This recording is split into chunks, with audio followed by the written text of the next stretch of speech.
அனைவருக்கும் வணக்கம்.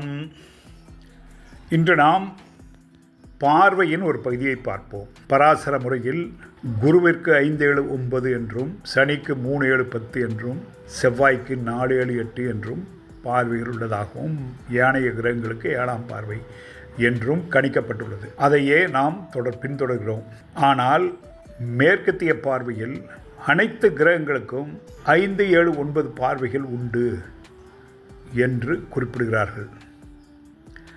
அதை ஒரு சில நிரூபணங்களுக்கு இடையில் பார்க்கும் பொழுது 5ஆம் பார்வை, 9ஆம் பார்வை அவை 120 டிகிரி பார்வைகளாகவும் திரிகோண பார்வைகளாகவும் கருதப்படுகிறது. அவை மிகவும் நல்லவை.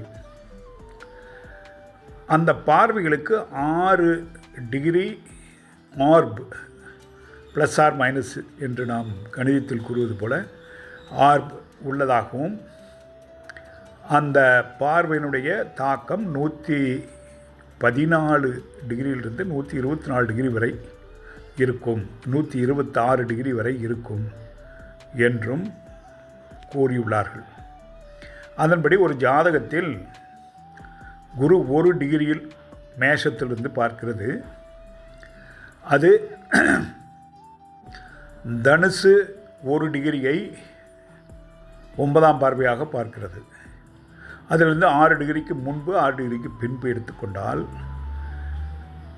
விருச்சிகம் 25 டிகிரி வரை அதனுடைய தாக்கம் இருக்கிறது.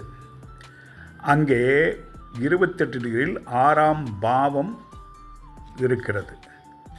ஆகவே குருவனுடைய பார்வை 6ஆம் பாவத்தின் மீது 120 டிகிரி பார்வையாக மிக வளமாக இருப்பதால் அவர் தன்னுடைய பதவியில் மிக உயர்ந்த இடங்களை அனுபவித்து கொண்டிருக்கிறார். ஆனால் 6ஆம் பாவம் என்பது 7ஆம் பாவத்தினுடைய 12ஆம் பாவமாக அமைவதால் அவருக்கு திருமண வாய்ப்பு மிகவும் குறைந்து விடுகிறது.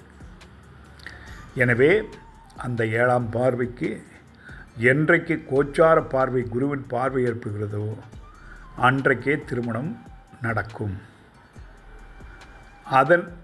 அதுவன்றி தசாபுத்தி அந்தரமும் உதவி செய்ய வேண்டும். மீண்டும் அடுத்த வீடியோவில் இணைவோம்.